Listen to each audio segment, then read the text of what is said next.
Hey, Fanboy Nation. This is your pal Daffy Duck, and you're watching. We're watching Fanboy. A fanboy, etc. Fanboy Nation. Dot, I assume Tom.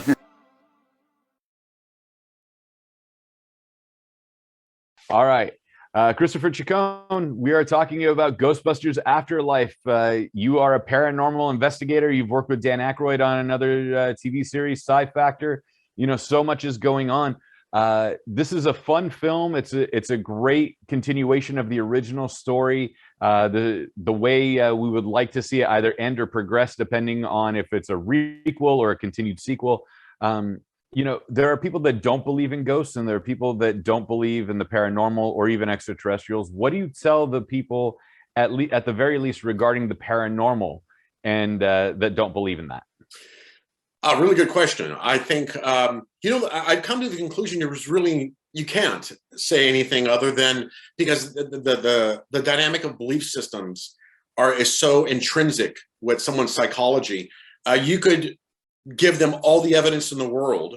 I've seen situations where people have been immersed into situations, the environment itself that's producing phenomena, and they just kind of refuse to cognitively embrace the possibility, accept it. There's a whole dynamic called confirmation bias, which the brain will only sort of recognize things that its own belief system will allow it to sort of take in.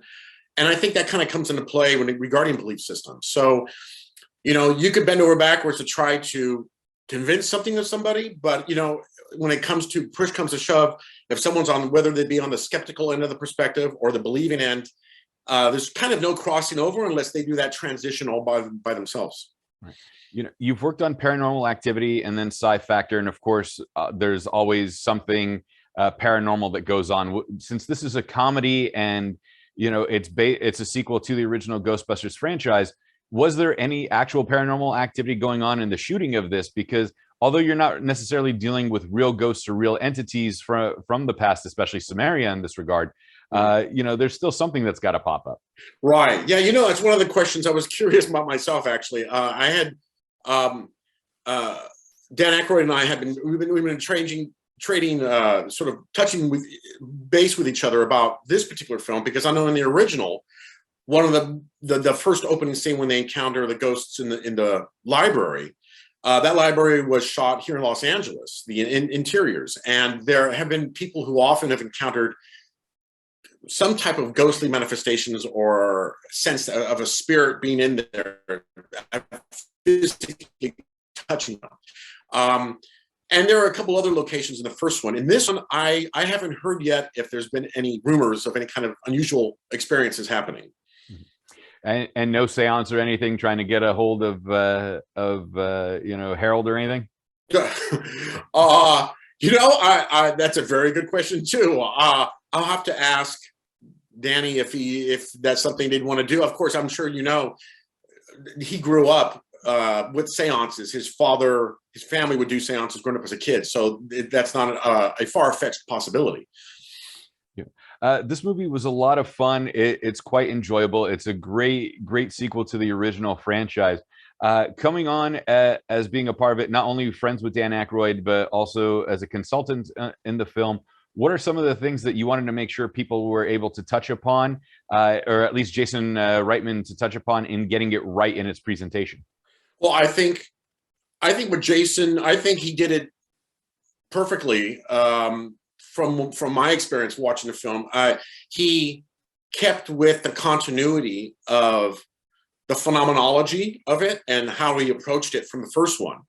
I mean, to a letter. I'm sure Danny was involved in that process as well, but you know, I don't think there was anything that could have been done to otherwise. And he must have obviously he was immersed in that world in the creation of it. So I think it definitely did it justice in how everything turned out as far as the story plot goes. And even regarding the phenomenology that took place. I'm going to leave you with this since we're running out of time. What would a Ghostbusters horror movie look like?